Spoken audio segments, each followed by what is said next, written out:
Anoki, Anoki, je frissonne toujours en pensant à elle. 50 ans, c'était il y a 50 ans, et c'est comme si c'était hier. Mais comment aurais-je pu oublier les événements les plus traumatisants de ma vie? Madame Garot, notre maîtresse, nous l'a présentée par un froid matin d'hiver. C'était juste avant le début d'un cours de mathématiques, en CM2. Elle arrivait d'Osaka au Japon et venait d'emménager dans notre village. Longs cheveux noirs, visage pâle, cernes sous les yeux et joues creuses, Anoki n'était pas très jolie. Je dirais même qu'elle était inquiétante avec son pantalon serré, qui soulignait la maigreur de ses jambes, et son ample chemise dont le bras droit était replié dessous, en écharpe. Même si la maîtresse nous avait demandé d'être sympa avec elle, les petits rires méchants fusaient déjà dans la classe.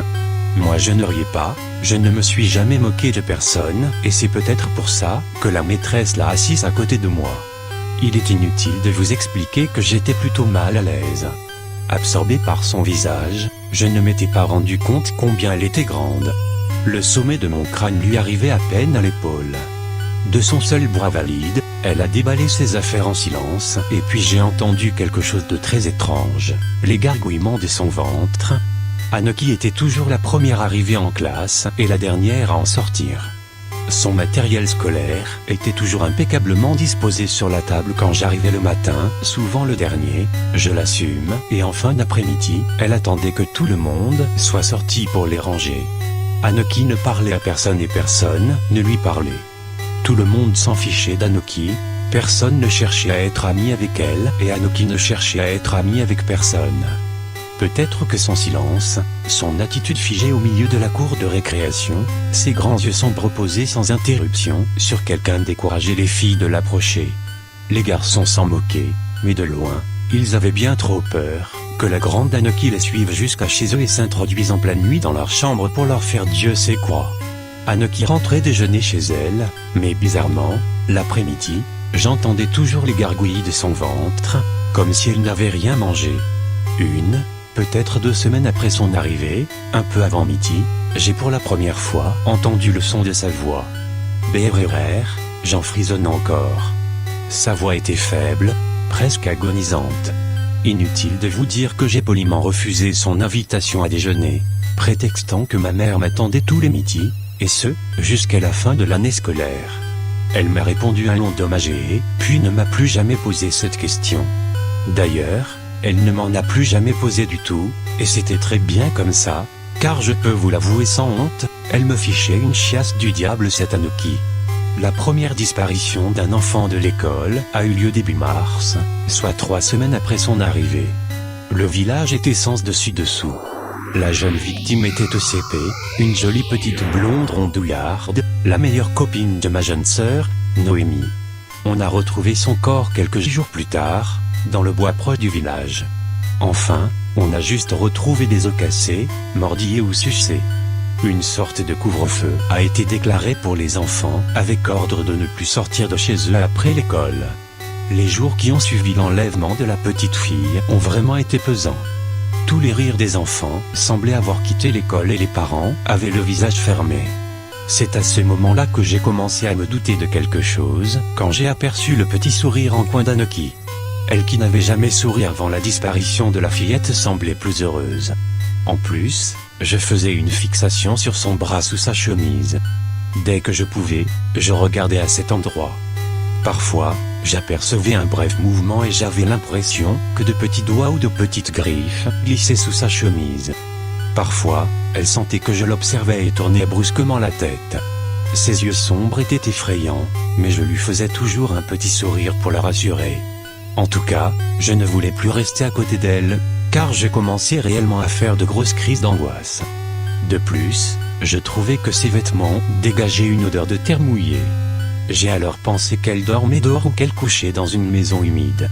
Mais peut-être que je me faisais des idées, peut-être que mon cerveau gambergeait trop depuis la disparition de la petite. Ma mère a fini par obtenir mon changement de place. David, mon meilleur pote, a pris la mienne et s'est retrouvé à côté d'Anoki. Mais je n'étais pas mieux loti puisque je me suis retrouvé juste devant elle. Inutile de préciser qu'au final, j'aurais préféré rester à ma place d'avant, car avoir Anoki dans le dos n'avait rien de rassurant. Dès que je sentais des picotements dans mon dos, des frissons parcouraient ma colonne vertébrale et je m'attendais à ce que cette mystérieuse main droite m'attrape la nuque et m'arrache les vertèbres cervicales. J'en faisais de terribles cauchemars. Quelques jours après mon changement de place, je me suis rendu compte d'autre chose, je n'entendais plus gargouiller son ventre. L'aspect d'Anouki aussi avait changé, son teint était plus rosé et les cernes noires sous ses yeux avaient disparu. Même David avait remarqué ce changement et comme on n'a pas trouvé ça normal, on a décidé de l'observer avec plus d'attention. Depuis la mort de la petite, Anouki avait aussi changé ses habitudes. Au lieu d'être plantée comme un totem en plein milieu de la cour, elle passait le quart d'heure de la récréation dans les toilettes des filles, que ce soit le matin ou l'après-midi.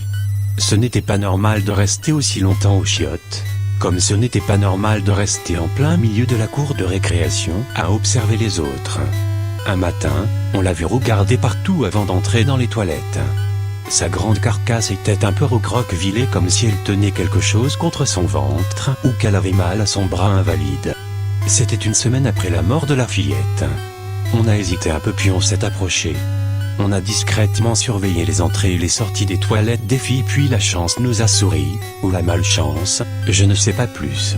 Les toilettes étaient disposées en longueur et Anouki se trouvait dans le compartiment du fond. Il n'y avait personne d'autre qu'elle. On s'est lentement approché et on a commencé à entendre quelque chose que je n'oublierai qu'une fois les deux pieds dans la tombe, de courts grognements entrecoupés de bruits de succion. Puis on a entendu un petit cri suraigu. Quelque chose est passé sous le jeu de sa porte et a brièvement glissé sur le carrelage.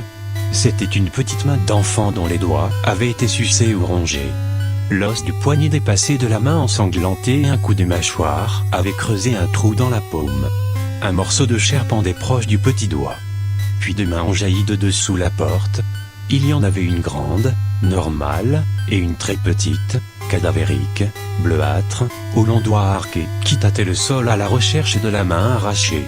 Le raclement des ongles crochus sur le carrelage était aussi horrible que le reste. On s'est barré en courant comme des dératés à l'autre bout de la cour. On a attendu d'être calmé pour en parler à la maîtresse. Sa réaction a été des plus inquiétantes, elle s'est mise à trembler de peur, du moins ce que je croyais à l'époque, puis a émis un long chute avec l'index devant ses lèvres. Puis elle nous a dit une phrase qui me hantera jusqu'à mes derniers jours, « Il lui en faut encore un puis mon bébé s'en ira ailleurs, alors chut, ne dis rien à personne, ou elle te dévorera les pieds puis les yeux. » Une fois chez moi, j'ai supplié ma mère pour que la maîtresse me change de place sans lui en expliquer la véritable raison. M'aurait-elle cru si je lui avais dit qu'Anouki avait bouffé la main d'un gosse? Et puis j'avais tellement peur des propos de la maîtresse que je n'ai rien osé dire. Je n'en ai pas dormi de la nuit et dès que j'entendais un bruit dans la maison, j'imaginais Anouki courir dans le couloir, s'arrêter devant la porte de ma chambre, l'ouvrir très doucement et passer sa main cadavérique dans l'ouverture, cherchant mon lit à tâtons avant de m'attraper les pieds et de me tirer vers elle pour me sucer les yeux. La seconde disparition a eu lieu dès le lendemain de la scène d'horreur des toilettes. David, mon meilleur pote, manquait à l'appel. J'étais dans une panique totale et je serais devenu fou si on m'avait laissé devant Anouki. Mais la maîtresse n'a pas eu besoin de le faire, car Anouki avait elle aussi disparu. J'ai dit tout ce que je savais à la police, autant sur mes découvertes que sur les propos de la maîtresse. J'ai raté la classe pendant plusieurs mois, comme la maîtresse d'ailleurs, pour dépression selon la thèse officielle. J'ai été très malade. Je voyais Anouki partout, dans le couloir, dans ma chambre, dans mon placard, sous mon lit, derrière moi. J'avais continuellement l'impression de sentir sa petite main cadavérique me gratter le dos, les cheveux ou l'arrière des cuisses. Et puis, avec le temps et l'aide d'un psy, cela s'est peu à peu calmé. Anouki n'est jamais réapparu. Du moins pas dans mon village. D'autres disparitions ont eu lieu dans la région, d'autres enlèvements, d'autres meurtres sordides avec des cadavres d'enfants déchiquetés ou carrément dévorés. Les rumeurs allaient bon train et toutes les bêtes du folklore breton, celtes, irlandais ont été citées. Ce que j'ai trouvé étrange c'est que personne ne parle des légendes japonaises. En tant que victime collatérale, j'ai eu accès au dossier à ma majorité. Dès les premières lignes, je n'ai pas cru que je lisais, j'ai cru qu'il s'agissait d'un autre rapport. La principale accusée dans cette histoire était Madame Garot, mon ancienne maîtresse. J'ai dû m'asseoir pour lire la suite. Madame Garou était une jeune veuve de 40 ans. Pendant des années, elle avait essayé d'avoir un enfant avec son mari. Sans succès. Du moins, pas d'un certain point de vue. D'après le rapport, le couple aurait fait un court séjour touristique au Japon 9 ans plus tôt. Madame Garou serait revenue enceinte et sans son mari, mort dans des circonstances tragiques et non élucidées, un meurtre suivi d'une éviscération et d'un dépeçage. Quelques mois plus tard, elle a fait une fausse couche et a perdu le bébé, une fille d'après le rapport médical. Les flics ont perquisitionné chez elle et si l'extérieur de sa maison était dans la norme avec son petit jardin et sa façade en briques, l'intérieur était immonde, cadre de travers sur des murs jaunâtres, carrelage cassé, canapé éventré et meubles en piteux état. Sur toutes les photos, une m'a particulièrement choqué, une chambre d'enfant avec un lit dont 2 pieds étaient cassés, ce qui le faisait pencher d'un côté. Dessus, même si c'était assez sombre, j'ai remarqué la silhouette d'une grande poupée.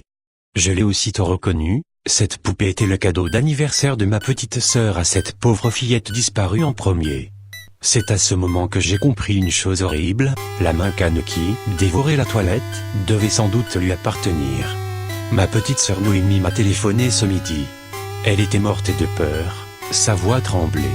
Elle a balbutié que la poupée était réapparue entre les bras de sa fille ce matin. J'ai trouvé ça tout à fait normal, qu'Anaïs amène sa poupée pour déjeuner, mais Noémie m'a affirmé que cette poupée ne lui appartenait pas, que c'était la poupée de sa camarade disparue, il y a un demi-siècle.